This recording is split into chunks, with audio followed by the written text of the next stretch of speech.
कभी कभी ऐसा समय आता है जब इंसान चारों तरफ से परेशानियों में घिर जाता है। दिमाग में एक के बाद एक चिंता, दिल में डर और मन में बेचैनी। ऐसे समय में लगता है कि कोई रास्ता ही नहीं बचा।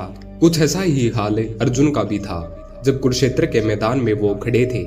सामने अपनों की सेना थी, भाई बंधु, गुरुजन, रिश्तेदार और उनसे लड़ने का आदेश मिला था। अर्जुन का मन डगमगा गया। उस समय अर्जुन ने कहा, मधुसूदन, मेरा मन भारी है, हाथ कांप रहे हैं, धनुष जमीन पर गिर रहा है, मैं इस युद्ध को नहीं लड़ सकता, मैं हार मानता हूँ। यही हमारी जिंदगी की तस्वीर भी है। जब मुसीबतें बढ़ जाती हैं, जब चिंता हद से ज्यादा हो जाती है, तो हम भी अर्जुन की तरह हार मानने लगते हैं। हमें लगता है कि अब आगे रास्ता ही नहीं है, लेकिन तभी जिंदगी में चाहिए। यही हमारी जिंदगी की तस्वीर भी है।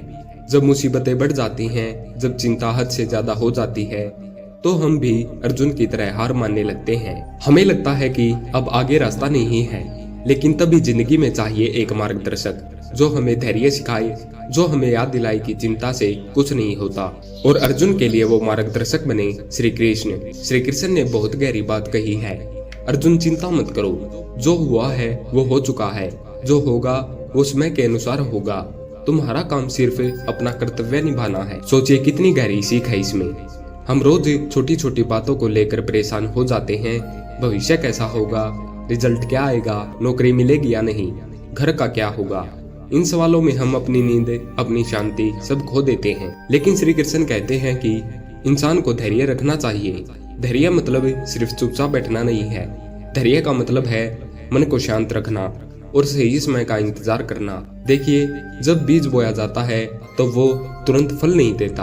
पहले मिट्टी को चीरकर बाहर आता है, फिर पौधा बनता है, फिर पेड़ और उसके बाद फल। अगर उस बीज किसान धैर्य खो दे, रोज बीज को खोद कर देखे फल क्यों नहीं आया, तो क्या पेड़ कभी बढ़ पाएगा? बिल्कुल नहीं। इसी तरह हमारी जिंदगी है। हम बीज बोते हैं मेहनत का, संघर्ष का, अच्छे कर्म का, लेकिन फल तुरंत नहीं मिलता। बीज का समय ही धैर्य कहलाता है, और जो इंसान उस समय को सहन कर लेता है वही विजेता बनता है। अर्जुन से श्री कृष्ण ने कहा, तुम योद्धा हो, तुम्हारा धर्म है युद्ध करना। अगर तुम युद्ध छोड़ दोगे तो यह तुम्हारी कायरता होगी। याद रखो अर्जुन, कठिन समय इंसान को तोड़ने नहीं आता, बल्कि उसकी परीक्षा लेने आता है। अब सोचिए, जब खुद अर्जुन जैसा महान योद्धा भी डगमगा सकता है, तो हम और आप तो साधारण इंसान हैं। लेकिन श्री कृष्ण की यही सीख हमें रास्ता दिखाती है। अगर चिंता करोगे तो समस्या का हल नहीं निकलेगा, बल्कि और उलझने बढ़ेंगी। लेकिन अगर धैर्य रखोगे तो मन शांत रहेगा और सही फैसला ले पाओगे। हम सबके जीवन में कुरुक्षेत्र आता है। कोई पढ़ाई को लेकर चिंतित है, कोई नौकरी को लेकर, कोई रिश्तों को लेकर, कोई भविष्य को लेकर।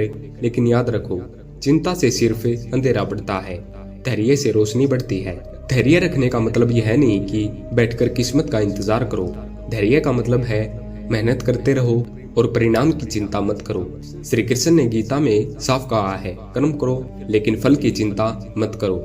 सोचिए, अगर अर्जुन ने धैर्य नहीं रखा होता, अगर श्री कृष्ण की बातें न मानी होती, तो महाभारत का इतिहास ही बदल जाता। पांडव कभी जीतते नहीं, लेकिन अर्जुन ने धैर्य रखा, अपने डर और चिंता को छोड़ा और श्री कृष्ण के मार्गदर्शन में युद्ध लड़ा। नतीजा सबके सामने है। यही हमारी जिंदगी का सच है। कठिन समय आएगा, चिंता भी होगी, लेकिन हमें श्री कृष्ण की आवाज याद रखनी है। धैर्य रखो अर्जुन, जो होना है वह होगा। तुम्हारा काम है बस सही रास्ते पर डटे रहना। जब भी दिल घबराए, जब भी मन डगमगाए, अपने आप से कहो, मैं अर्जुन हूँ और मेरे साथ श्री कृष्ण है। मुझे सिर्फ धैर्य रखना है। जीवन की सबसे बड़ी ताकत यही है, धैर्य। अगर बारिश की बूंदों का इंतजार किसान धैर्य से करता है, अगर माँ बच्चे के जन्म का इंतजार धैर्य से करती है, अगर सूरज हर सुबह उगने के लिए धैर्य रखता है, तो हम क्यों नहीं। आज से वादा कीजिए, चाहे कितनी भी चिंता क्यों न हो, हम घबराएंगे नहीं, हम टूटेंगे नहीं, हम रुकेंगे नहीं। हम सिर्फ धैर्य रखेंगे और संघर्ष करते रहेंगे, क्योंकि जो धैर्य रखता है वही अंत में विजेता बनता है। धन्यवाद।